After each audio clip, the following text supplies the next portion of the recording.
Some lineages were shaped by love, and others by fear, wearing the softened mask of tradition, flickering gently beneath trembling torchlight. In those corridors, old prophecies drifted like low whispers, claiming the kingdom's survival depended on a bloodline kept narrow, sealed, and perfectly contained. Two children, born beneath the same ancient crest, were molded into mirrored destinies long before they understood the quiet price waiting beyond the torch's reach. Their lives unfolded under rules older than memory, each step echoing across stone that had witnessed centuries of ritual obedience. Settle your breath, and follow the shadowed hallway with me. Two children, born beneath the same ancient crest, were molded into mirrored destinies long before they understood the quiet price waiting beyond the torch's reach. Their lives unfolded under rules older than memory, each step echoing across stone that had witnessed centuries of ritual obedience. Settle your breath, and follow the shadowed hallway with me. Together they moved as reflections of a doctrine neither had chosen, drifting through shadow-thickened rooms where dust remembered more truth than any servant dared to speak. Their breaths aligned with tradition, not desire, shaped to fit a story written long before their names existed.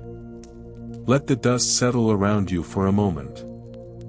When they reached the age of joining, desire held no place at the table, lineage alone was law, heavy as stone, cold as ancestral decree. Tradition demanded their union, binding them to seal the prophecy and guard the kingdom's fragile thread of survival at any human cost. From that union came a single child, kept hidden, spoken of only in guarded tones, carried like a secret the bloodline itself feared to reveal. Their story tightened in the dark, waiting for the moment when silence would no longer hold what the prophecy had awakened. The bloodline grows heavier now. The first chamber waits, holding truths the torch can no longer conceal. Before she understood loyalty, she understood watching. In a palace where mirror-polished marble stretched like frozen water, the young princess learned early that every surface returned her image with unsettling precision. Reflection was not a decoration here, it was doctrine. A constant reminder that nothing in this lineage belonged solely to them, not thoughts, not desires, not even a future. All was shaped by a belief older than the palace itself: purity must never break. Incense carried its origins. Scholars whispered of a prophecy: collapse would come the moment the bloodline thinned. Priests claimed ancestors survived by binding themselves to a vow of unbroken lineage, a vow carved into stone tablets hidden beneath the throne room. No one alive had seen them, yet the fear they carried governed every breath of the ruling family. She watched that fear rule adults with quiet mercilessness. Servants bowed with lowered eyes, as though seeing too much might shatter the fragile order. Priests traced symbols each dawn across her brother's forehead, marking him less as a child and more as a vessel. Her parents performed rituals meant not for blessing, but containment, gestures crafted to guard the blood, not the heart. Compassion could bend. Doctrine could not.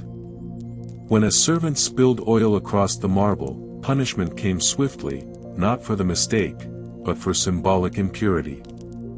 Fear was the true ruler of this palace. As she grew older, the mirrors troubled her more. They reflected a girl taught to obey a belief she had never been allowed to question. They reflected a dynasty so consumed by imagined threat that it built its future on fear instead of trust. Yet in her gaze a quiet awareness glimmered, a recognition of how brittle perfection could become. Mirrors do more than reflect, they shape the fate of those forced to look. They grew side by side, taught to move as one breath. In corridors where paired footsteps echoed like quiet promises, the prince and princess learned that childhood was not exploration, but choreography. Every gesture, every lesson, every silence, was designed to keep them aligned, two halves of a single ritual, shaped not by desire but expectation.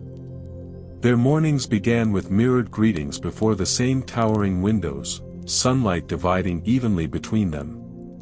Tutors arranged their books in identical stacks. Masters of etiquette angled their hands the same way. Even the nurses whispered that the kingdom slept easier knowing its heirs moved in harmony. What the court called devotion was simply life to them. They knew no other rhythm. Soft sorrow settled between them as they grew older, not from lack of affection, but from never being allowed to feel it freely.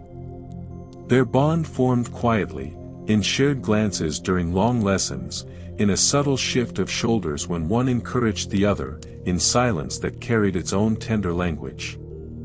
Together they practiced rituals meant to preserve the dynasty's balance, synchronized recitations, paired walks through ancestral halls, duty spoken in tones that left little room for dreams. When one faltered, the other steadied the pattern, preserving the illusion of perfect unity.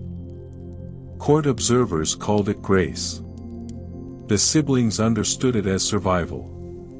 Yet beneath the symmetry, fractures flickered, moments when the prince hesitated, not wanting to overshadow her, moments when the princess wished to step out of alignment just long enough to feel who she might be without the choreography that shaped her days.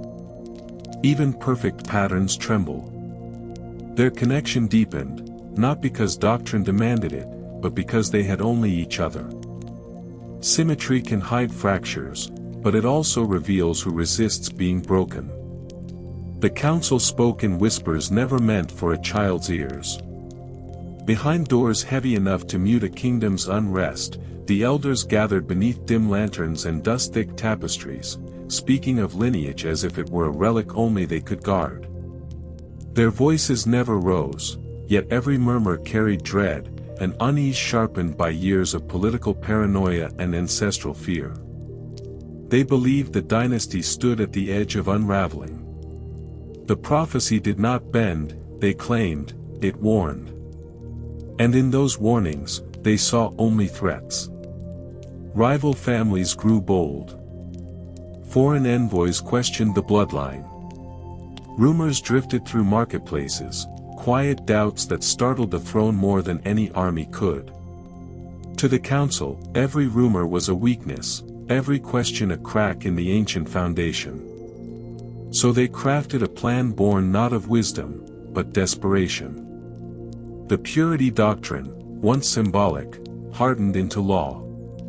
The heirs, raised in mirrored harmony, were declared the only safe path forward. Their union, the council insisted, would seal the bloodline, restore confidence, silence unrest before it could ignite. But beneath the reasoning lay a darker truth, the elders feared losing control. A marriage outside the lineage would invite new loyalties, new ideas, new freedoms, forces they had spent decades avoiding.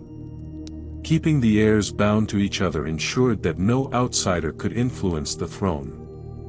Behind those locked doors they discussed the children as though discussing strategy, not hearts. They charted rituals, drafted decrees, rehearsed proclamations, each choice cloaked as duty, each weighted with fear disguised as tradition. No conscience spoke. Fear rarely allows it. Above them, unaware, the prince and princess walked the palace halls, two young lives already being narrowed into a single path. Their steady, synchronized footsteps echoed faintly through the stone ceiling, unheard by the men who shaped their fate. When fear writes the law, innocence becomes its first sacrifice.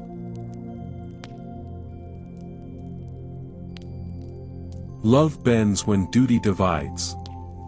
The candlelight that once glowed evenly across two small faces now fell unevenly, stretching across halls that slowly began to separate them.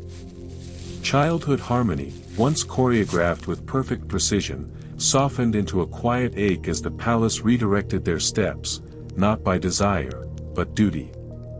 The prince's days shifted first. His tutors replaced by stern advisors whose voices carried borders, treaties, and the cold weight of a crown. Lessons lengthened, hours carved into strategy. Candlelight trembled across scrolls stacked higher each week, illuminating a boy expected to rule before he knew what he wished to rule for. His voice, once warm with shared laughter, grew steady, quieter, burdened by futures he could not yet name. The princess felt the change not in books, but in tone. Her world narrowed, obedience taught through posture, silence, and the gentle correction of hands turned just so, steps guided, expression softened.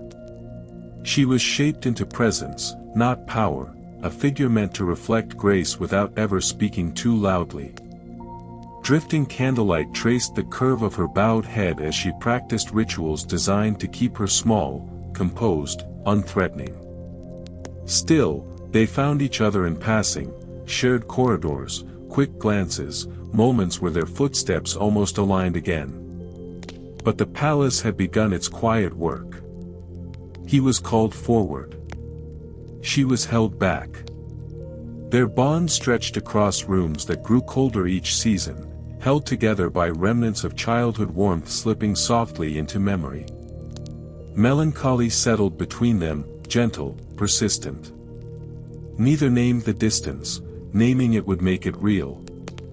She watched him grow into responsibilities he never chose. He watched her shrink beneath expectations she never deserved it. They recognized each other's sorrow long before they understood its cause. And still, they said nothing. The bond remained, but its shape changed. No longer mirrored. No longer equal. Now bound by longing for days when candlelight fell evenly and their paths still ran side by side. Symmetry hides the fracture, but distance reveals it. Some vows are carved into fear. On the night of the royal oath, trembling torches lined the corridors, their shivering flames pressed against cold stone as if even the walls recoiled from what was coming. The air felt tightened, a breath held too long. Every servant moved carefully, witnesses to a moment meant to appear sacred, but rooted in something far colder. The prince stood alone in the antechamber. Hands clasped behind his back. Elders reciting doctrine, purity, lineage, duty, each word settling on him like invisible weight. He knew this ceremony was not a choice. It was the culmination of every lesson carved into his days. Yet beneath his composure trembled a quiet dread, an understanding that this night would seal a path he had never chosen. The princess waited in another chamber, her gown heavy with symbols older than memory. Servants fussed around her, adjusting fabric, murmuring blessings meant to soothe. But she heard only her own heartbeat, steady, aching, as she imagined the life tightening around her. She had always known the doctrine demanded this union. Knowledge, however, did not soften the sorrow. When the doors opened, torchlight trembled harder. They walked toward each other through an aisle of stone, their steps no longer perfectly aligned. The council watched with practiced solemnity, faces carved from belief, from fear, from generations of unbroken tradition. Priests lifted ancient scrolls, intoning prophecy, their voices rising and falling in an incantation meant to bind, not bless. The prince's gaze met hers, familiar, steady, carrying the same quiet grief. They clasped hands as instructed, not in affection, but acceptance. The oath was spoken over them, each line erasing a possibility they had never been allowed to imagine. The final vow sealed the union. Torchlight flickered across two faces trained to hide sorrow. When the crowd bowed, the torches dimmed, their trembling settling into a low, exhausted glow. Blunt reset line, the ceremony ended, but nothing truly was finished. A vow forced in darkness casts a shadow that never dies. Her cry softened the prophecy's edge. In the pale hush of a silver-blue dawn, the princess brought a daughter into the world, an infant whose first breath felt fragile and extraordinary. Outside the birthing chamber, torches burned low, their glow muted, as if the palace itself held its exhale, uncertain what this moment meant. The union had been forced. The vow carved into fear. Yet the life born from it arrived with a gentleness that unsettled the doctrine meant to contain her. The princess held the child first, tracing tiny fingers, marveling at how something so delicate could carry so much expectation. Awe softened her exhaustion. Sorrow deepened it. Love bloomed fiercely, a love she had never been permitted to feel for herself. The prophecy spoke of purity preserved, never of innocence. Never of choice. Never of hope. When the prince entered, dawn washed the room in soft silver light. He paused, seeing his daughter for the first time. Eyes wide. Breathing slow. Wrapped in quiet warmth. For a moment, duty fell away. He felt only the gravity of being a father, the fragile miracle resting in her calm, trusting gaze. Something in him shifted. This child deserved a future not dictated by fear. But beyond that sanctuary, panic brewed. The council convened before sunrise, summoned by frantic messengers whispering of omens, fractures, signs misread. A daughter, not a son, shattered the certainty they had depended on. The prophecy never named gender. They had assumed, and on that assumption built an entire doctrine. Now, its foundation trembled. Rumors swirled before morning bells rang. Advisors urged the child be hidden until they deciphered what her existence meant.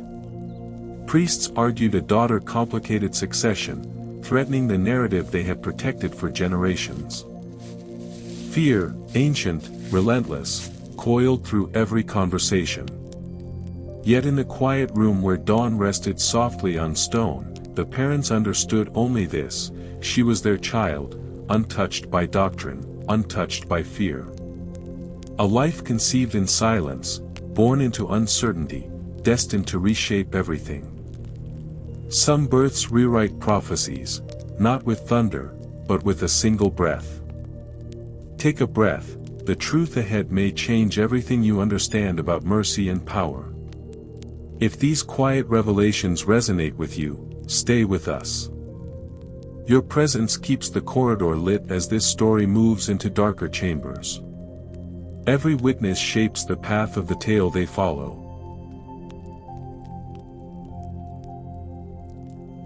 Your presence keeps the corridor lit as this story moves into darker chambers.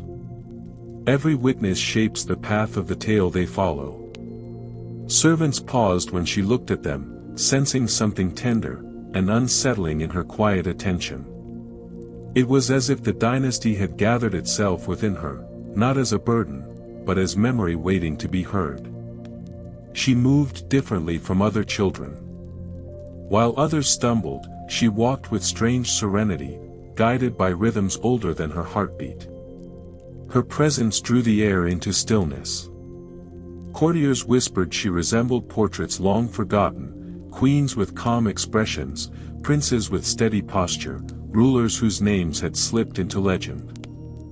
And yet she was undeniably herself, untouched by doctrine, innocence unclaimed by fear. The prince and princess watched her with breath-held wonder. In the smallest gestures, a hand tracing a window's edge, a curious tilt of her head, a pause to listen, they recognized a softness they had never been allowed. They had grown in symmetry. She grew in freedom. Where their footsteps had been paired, hers wandered gently, following light, following warmth, following the shape of her own emerging world. But the council saw something else. To them, her gold eyes were an omen, too bright, too knowing, too reflective of a lineage they had tried to sculpt with precision. They whispered she absorbed the dynasty's history not with obedience, but awareness. Awareness was dangerous. Awareness invited questions. Questions unraveled doctrine.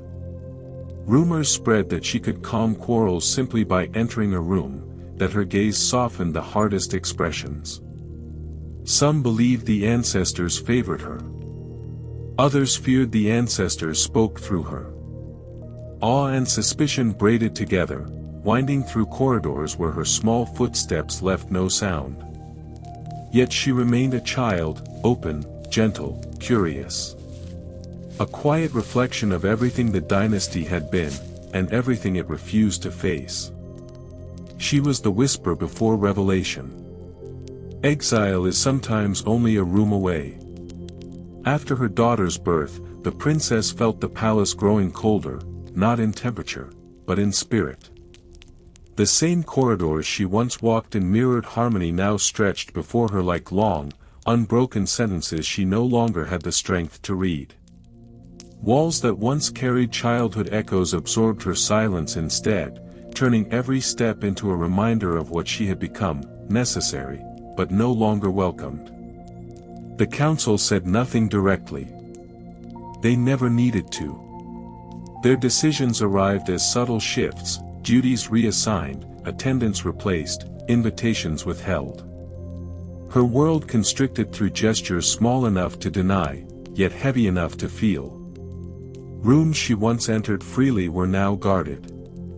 Hallways she had shared with her brother-husband led to closed doors and diverted paths. She remained in the palace, but the palace no longer allowed her to belong. Her daughter was the only warmth in those cold corridors. Soft gold eyes following her with trust, unaware of the storm she had stirred simply by being born. The princess held her often, finding solace in the steady rhythm of tiny breaths. But even that sanctuary began to narrow. Advisors insisted the child needed proper guidance, pulling her slowly into the orbit of priests and tutors who claimed they understood her destiny better than her own mother. The princess watched as her daughter's world filled with new voices, voices that analyzed, classified, predicted. Each time she reached out to intervene, she met a gentle yet unyielding reminder, for the kingdom's stability. Those words built the walls of her exile, brick by quiet brick. She wandered the palace in early mornings, when frost clung to windows and halls still held the night's cold breath. Her steps sounded faint, as though trying not to disturb a place that no longer acknowledged her. Servants bowed out of duty, not warmth. Courtiers avoided her gaze, fearful of association with a woman the doctrine had outgrown. Yet she endured. Her despair was quiet, but it did not extinguish her. She carried it like a muted ember, small, persistent, waiting. Cold corridors cannot erase a mother's fire. No air survives the weight of prophecy unchanged. The prince felt this truth long before anyone dared speak it aloud. The crown he was shaped to inherit, polished, rigid, unyielding, grew heavier with each season, as if the metal sensed the fractures forming beneath his careful composure.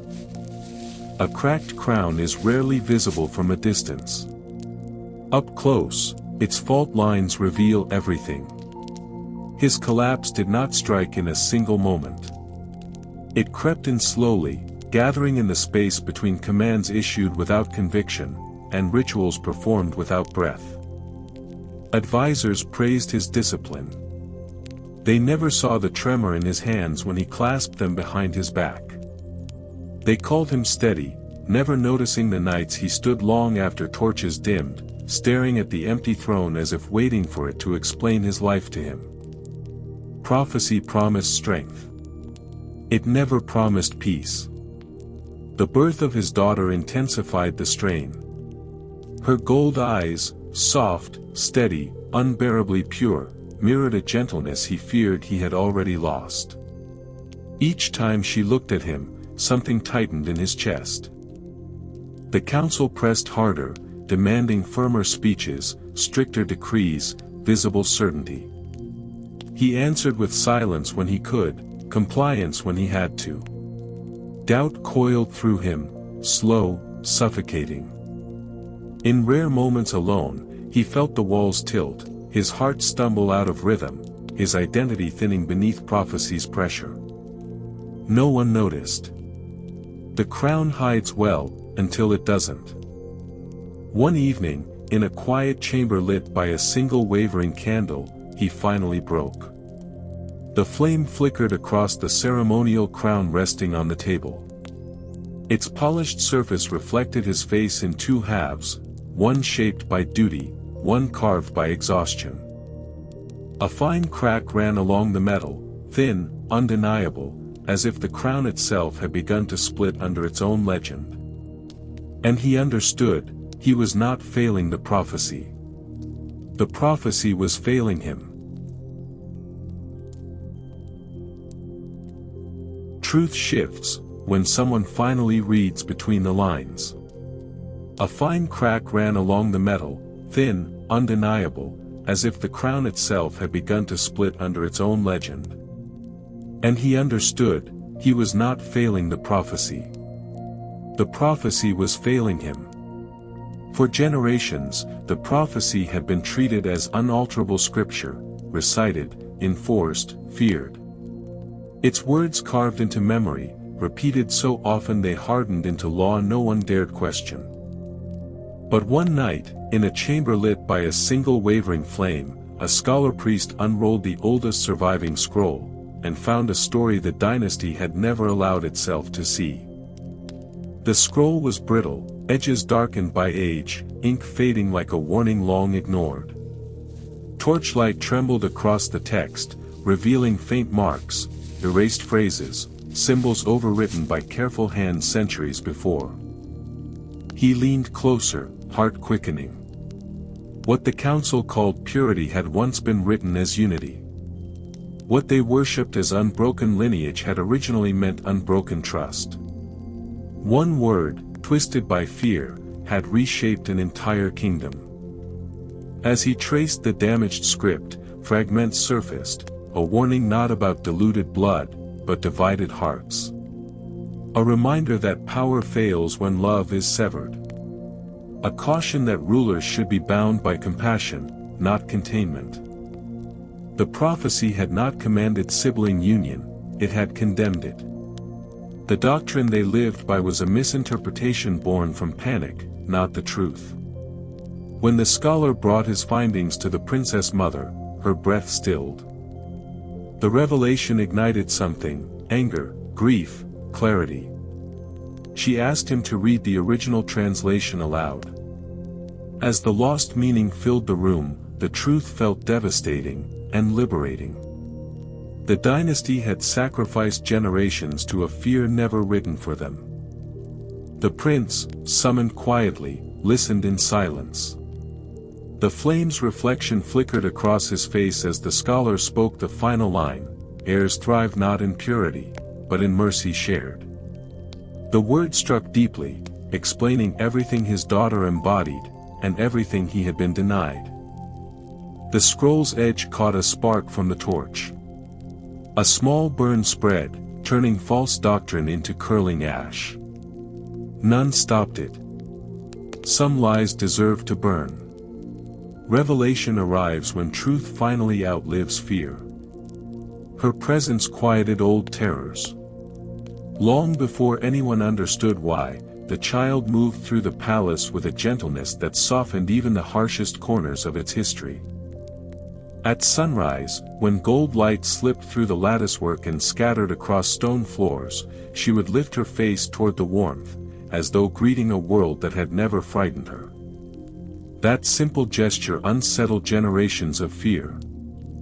Servants who once walked with rigid caution found themselves relaxing in her company.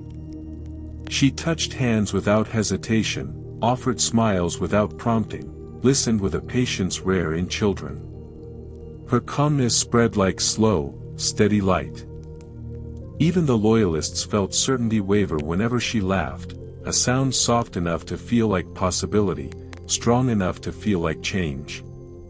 Courtiers whispered she saw people as they wished to be seen.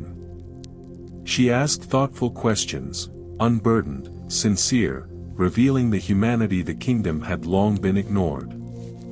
Guards outside her chamber swore that arguments dissolved when she passed by. Tensions dimmed. Breath steadied. Tempers cooled. A palace ruled for centuries by ritualized fear began to shift, softly, undeniably. The princess mother, still half exiled in her own home, watched with a quiet ache. Every sunrise through the lattice felt like a small blessing, proof that innocence could thrive where compassion had once been forbidden. She saw how her daughter softened the prince as well. His shoulders lowered when the child entered. His voice warmed. The cracks beneath his crown eased, if only briefly. Whispers spread beyond the walls. Market vendors spoke of a young heir with no judgment in her gaze. Travelers carried tales of a child who greeted strangers with open curiosity, not suspicion. And the kingdom, unsure how to interpret such softness, found itself leaning toward it, not out of obedience, but out of relief. Whispers spread beyond the walls. Market vendors spoke of a young heir with no judgment in her gaze. Travelers carried tales of a child who greeted strangers with open curiosity, not suspicion. And the kingdom, unsure how to interpret such softness, found itself leaning toward it, not out of obedience, but out of relief. Fear had ruled for centuries. But warmth, quiet and persistent, began to take root where prophecy once cast shadow. Blunt reset line, she was nothing the doctrine expected. She was the heir the kingdom needed. A final act can reshape an entire lineage. The prince understood this as he stood alone in the quiet chamber, the last torch flickering beside him. Its flame trembled, thinned, as though measuring the weight of the decision he had come to make.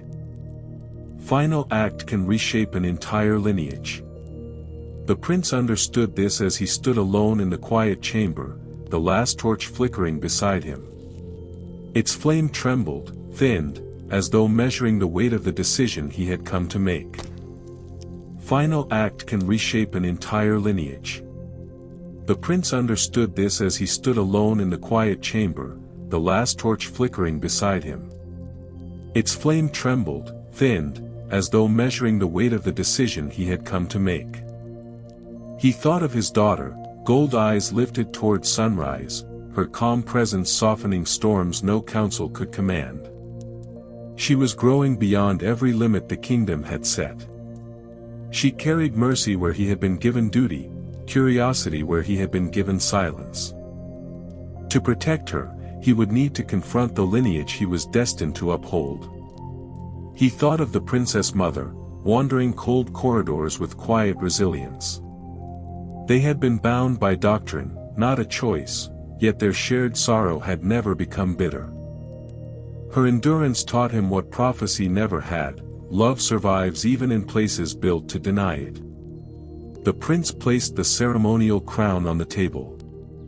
The crack was there again, thin, pale, unmistakable. The crown had broken under the same pressure that had nearly broken him. What once was symbol had become a warning. His decision formed itself, steady, irreversible. He would renounce the doctrine publicly. Dissolve the council's authority.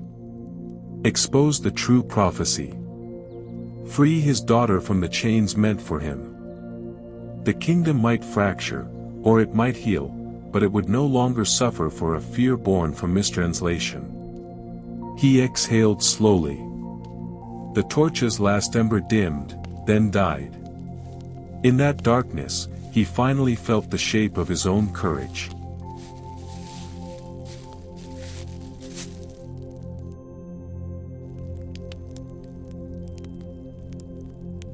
Some queens rise from wounds, not war.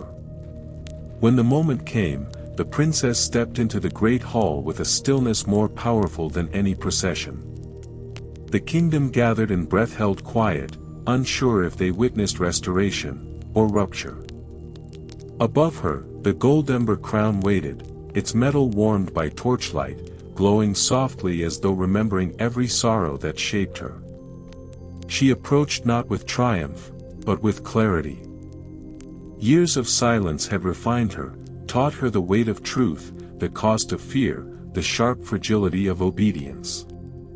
Her exile had carved strength into patience, purpose into restraint. At the dais, she did not look at the council, those who had diminished her. She looked at her daughter, gold eyes steady, dawn shaped in human form. The prince stood beside them, no longer heir, but a witness. His final choice had shattered the doctrine and unmasked the prophecy. By relinquishing the crown, he made space for a beginning rooted not in bloodline paranoia, but mercy. The hall sensed the shift, old terrors retreating like shadows shrinking from sunrise. When the crown lowered onto her head, the gold ember metal touched her with warmth. It did not feel like a burden. It felt like alignment, truth meeting destiny without force. The hall exhaled as though released from centuries of held breath. She stood with a quiet authority that needed no proclamation. Power radiated from stillness. Her first act as sovereign was disarmingly simple. She extended her hand to her daughter. The child stepped forward, small fingers curling around the queen's. A bond formed before the kingdom, not shaped by doctrine, but choice. An inheritance of compassion instead of fear. Whispers rose, but they were different now, relieved, reverent, reshaped. The kingdom saw a queen forged in silence yet carrying a heart that refused to break. For the first time in generations, the future felt possible. Mercy can undo centuries of fear. The queen understood this as she opened the tall palace windows on her first morning as sovereign, letting fresh air sweep through chambers that had long held the stale breath of doctrine. Sunlight spilled onto stone that had witnessed generations of quiet suffering, warming spaces once narrowed by ritual and secrecy. The kingdom felt different already, lighter, as though exhaling alongside her. Her reign began not with decrees of dominance, but with gestures that healed. She visited ancestral rooms, unsealed forbidden archives, invited scholars to read the past with unclouded eyes. Through open windows, wind stirred ancient scrolls, lifting dust that clung to words once twisted into fear. What had been misinterpreted returned to truth. The prophecy, freed from distortion, spoke of compassion, unity, and choices unbound by blood. She abolished the doctrine that had confined her childhood and fractured her family. The laws of lineage were rewritten with gentle precision. Marriage became choice, not command.